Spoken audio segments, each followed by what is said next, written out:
Selamat datang di channel Sundih Suluh Dunia Hindu bersama saya Igede Adnyano, penyuluh agama Hindu Kementerian Agama Kota Bontang.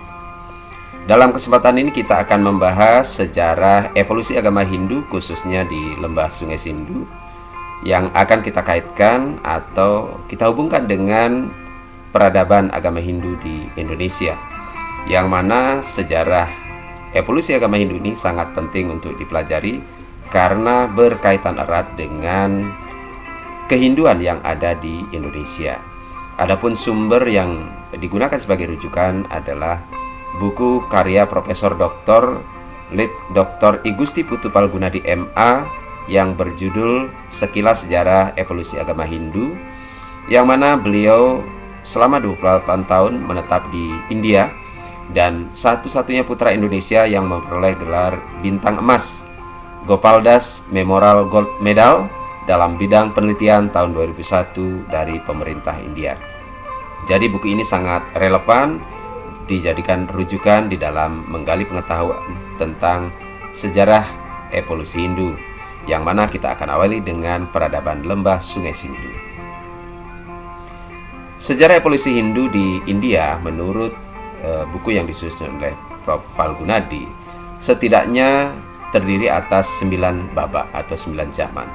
Yang pertama adalah zaman kebudayaan lembah Sungai Sindu antara 3000 sampai dengan 2000 sebelum Masehi, zaman Weda 2000 sampai dengan 1000 sebelum Masehi, zaman Brahmana, Aranyaka dan Upanishad 1000 sampai dengan 600 sebelum Masehi, zaman Buddha 600 sampai dengan 200 sebelum Masehi, zaman kebangkitan agama Hindu 200 sebelum Masehi sampai dengan 300 Masehi, zaman Purana 300 sampai dengan 700 Masehi, zaman Reformasi Hindu 700 sampai dengan 1200 Masehi, zaman Gerakan Bakti 1200 sampai dengan 1800 Masehi, dan zaman Gerakan Hindu Modern antara tahun 1800 Masehi hingga sekarang. Kita akan awali dengan sejarah evolusi agama Hindu di lembah Sungai Sindu yang merupakan pembabakan pertama, yang mana zaman kebudayaan lembah Sungai Sindu adalah merupakan awal dari peradaban Weda atau disebut dengan Praweda, yang mana sumber sejarah adalah setelah ditemukannya peninggalan-peninggalan di sepanjang lembah Sungai Sindu oleh Sir John Marshall, khususnya terhadap penggalian-penggalian yang ada di Mohenjo-daro dan Harappa pada akhir abad ke-20. Diperoleh pengetahuan bahwa sebelum bangsa Arya memasuki India, telah ada kepercayaan asli India yang disebut dengan kepercayaan Dravida, yang mana lokasi penggalian di sepanjang lembah Sungai Sindu ini lokasinya adalah di daerah Pakistan. Kemudian apa yang ditemukan di sepanjang lembah Sungai Sindu sangat penting karena mempengaruhi agama dan kebudayaan Weda yang berkembang belakangan. Nah, kemudian apa sih yang menjadi ciri dari peradaban atau kebudayaan lembah Sungai Sindu antara 3000 sampai dengan 2000 sebelum Masehi?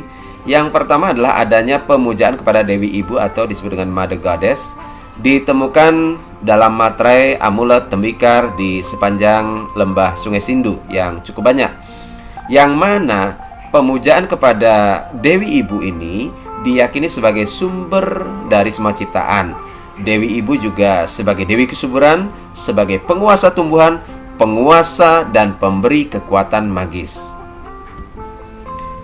Kemudian yang kedua adalah di samping pemujaan kepada Dewi Ibu juga terdapat pemujaan kepada Dewa Purusa, yang mana berdasarkan penemuan materai ada gambar materai berbentuk manusia bertanduk dua, memakai ikat kepala, kemudian dikelilingi binatang.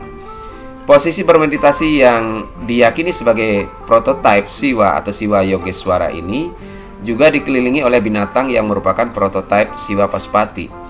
Atribut terpenting Siwa Pasupati ini adalah gambar materai yang bermuka 3 seperti gambar di samping ini, yang disebut dengan Trimuka, yang mana di dalam materai ini juga memegang senjata Siwa yang disebut dengan Trisula.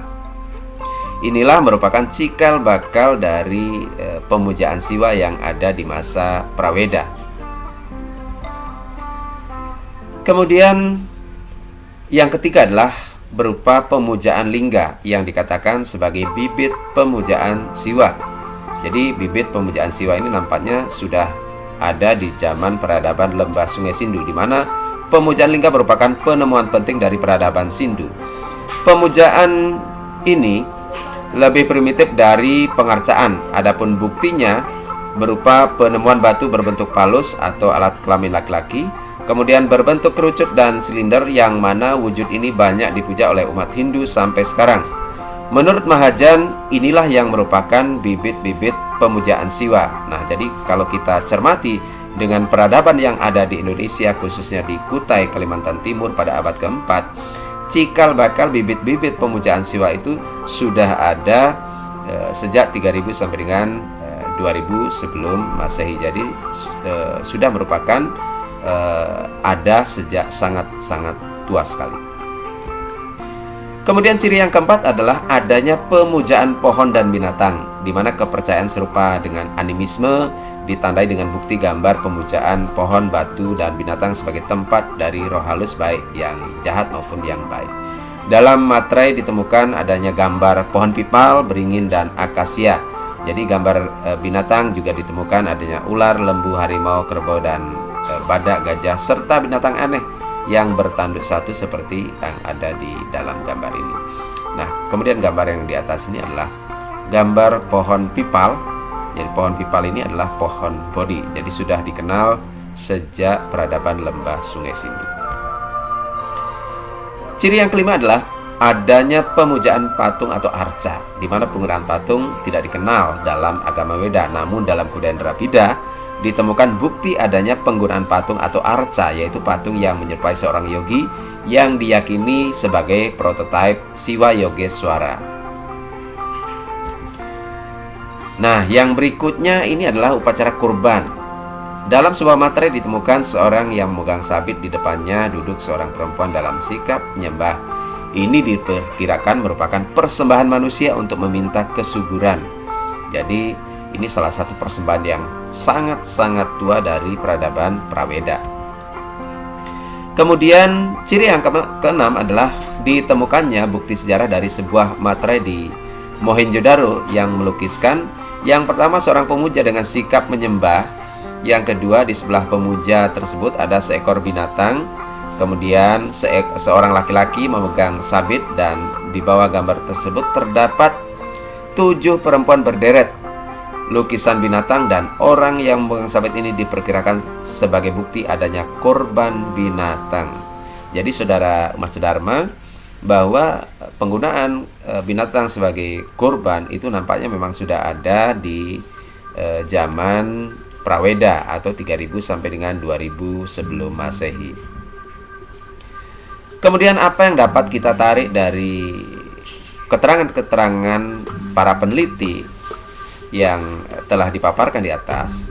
Kesimpulannya bahwa zaman kebudayaan lembah Sungai Sindu itu menunjukkan adanya bentuk religi awal pada zaman India kuno, di mana kepercayaan lembah Sungai Sindu memiliki kesamaan dengan kepercayaan dalam agama Hindu.